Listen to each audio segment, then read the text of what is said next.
Chào mừng Nị đã quay trở lại với series âm nhạc trên màn bạc. Hôm nay mình sẽ tìm hiểu về nhà soạn nhạc của The Pink Panther, Henry Mancini.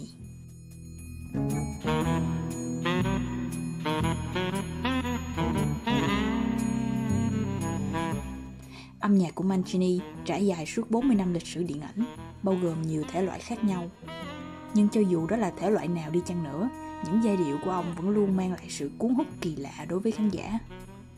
Bắt đầu sự nghiệp vào đầu thập niên 50, trở về sau khi tham gia Thế chiến thứ hai, Mancini bắt đầu sự nghiệp sáng tác của mình bằng nhạc nền cho phim truyền hình Peter Gunn.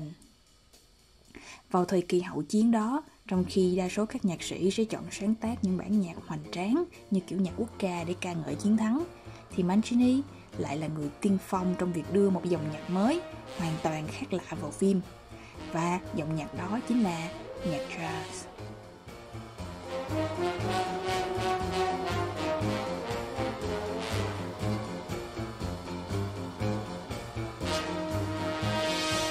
Chứng kiến sự tàn khốc của chiến tranh, thay vì sử dụng những bản nhạc gợi nhớ về ký ức kinh hoàng đó, quan điểm của ông là đưa vào điện ảnh những giai điệu tươi vui, ngọt ngào để quên đi quá khứ. Sau Peter Gunn, ông tiếp tục sử dụng nhạc jazz cho bộ phim The Pink Panther, một bộ phim đi vào lịch sử nhờ nhạc phim. Cho đến tận bây giờ, chỉ cần nghe vài nốt đầu tiên là trong đầu mình đã có thể mường tượng ra hình ảnh chú báo hồng. The Pink Panther là một bộ phim vừa có tính trinh thám vừa có tính hài hước. Bản nhạc này đã miêu tả trọn vẹn nội dung đó, và giai điệu của nó lại còn rất dễ nhớ nữa. Vậy thì Mancini đã làm thế nào? Ông bắt đầu bản nhạc bằng tiếng gõ để tạo nhịp điệu. Dù sáng tác theo phong cách nhạc jazz, nhưng ông lại không để bản nhạc quá tự do, vì theo ông một bản nhạc không có quy luật sẽ rất khó nhớ. Do đó ông vẫn giữ một khuôn mẫu là phần gõ để giữ nhịp điệu. Sau đó là phần giai điệu chính với 4 nốt sau được lặp đi lặp lại ở bề dưới.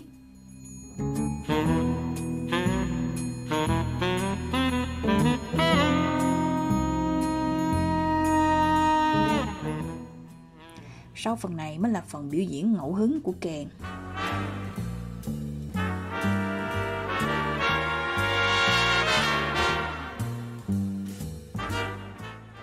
Chỉ cần đoạn đầu lặp đi lặp lại như vậy, Mancini đã tạo ra một giai điệu đi vào ký ức của mình. Sau thành công của The Pink Panther, Mancini được biết đến như một nhạc sĩ chuyên soạn nhạc cho những bộ phim trinh thám.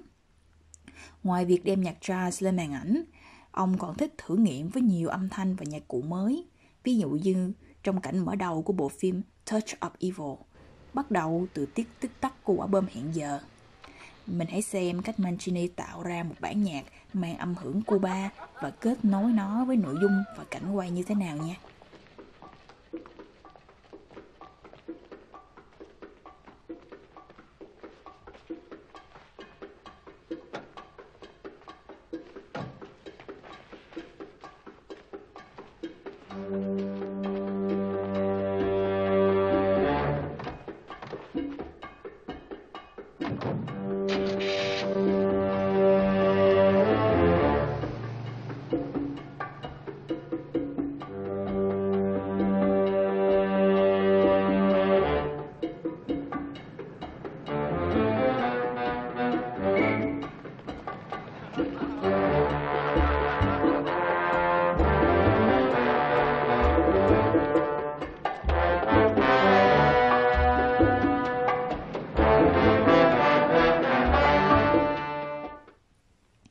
Một ví dụ khác là bộ phim Experiment in Terror.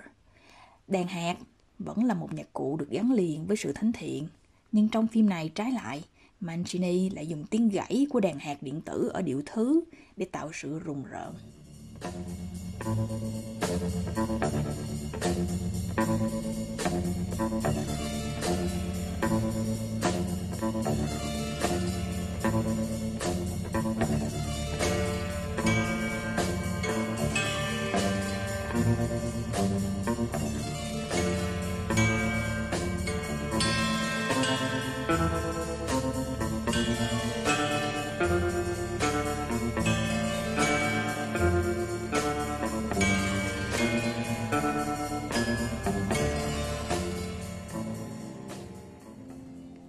Tuy nhiên, Mancini với dòng máu Ý chảy trong người vẫn là một con người đầy tình cảm.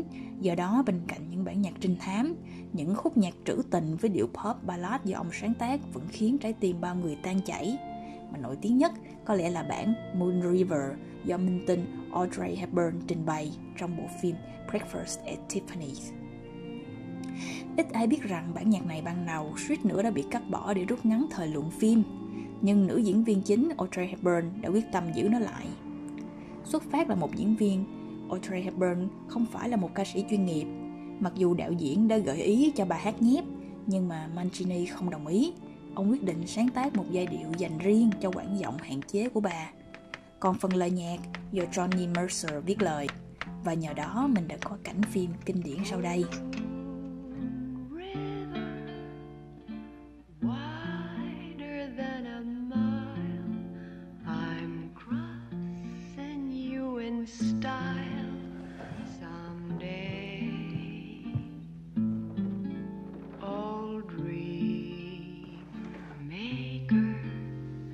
You heartbreaker, wherever you're going, I'm going your way. Two drifters off to see the world. There's such a lot of world to see.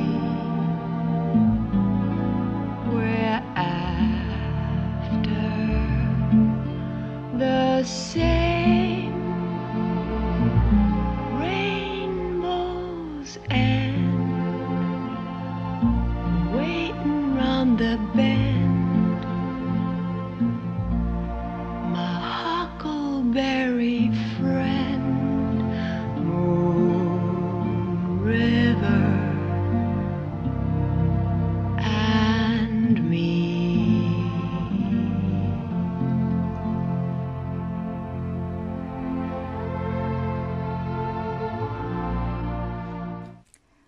Tiếp nối thành công của Moon River là những bản nhạc ballad trong Days of Wine and Roses.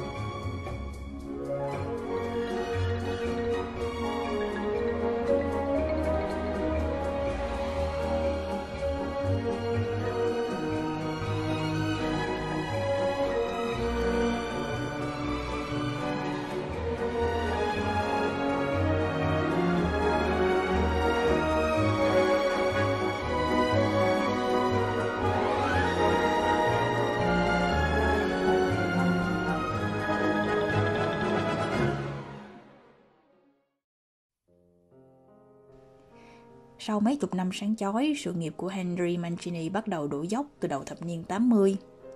Vì sau đấy, quần chúng đông đảo ưa thích lối nhạc sôi động hơn. Dòng nhạc ngọt ngào thời hậu chiến đã dần trở nên lỗi thời.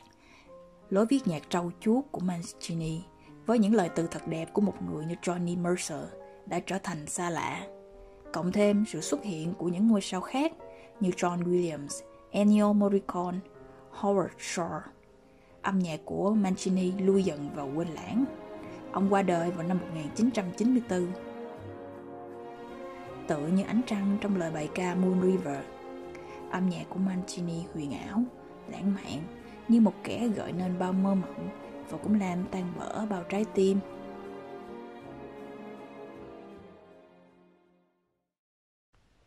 Giờ để kết thúc, mình hãy nghe bản nhạc A Time First, bản nhạc trong bộ phim Romeo và Juliet, được sáng tác bởi Nino Rota, nhưng được Henry Mancini phối lại cho piano và dàn nhạc. Với một nhạc sĩ như Mancini, những năm tháng cuối sự nghiệp thật buồn, nhưng ai cũng có thời hoàng kim của mình. Và đối với cô, Henry Mancini vẫn mãi là ánh trăng trong Moon River và những gì tuyệt đẹp thuộc về thời đại đó.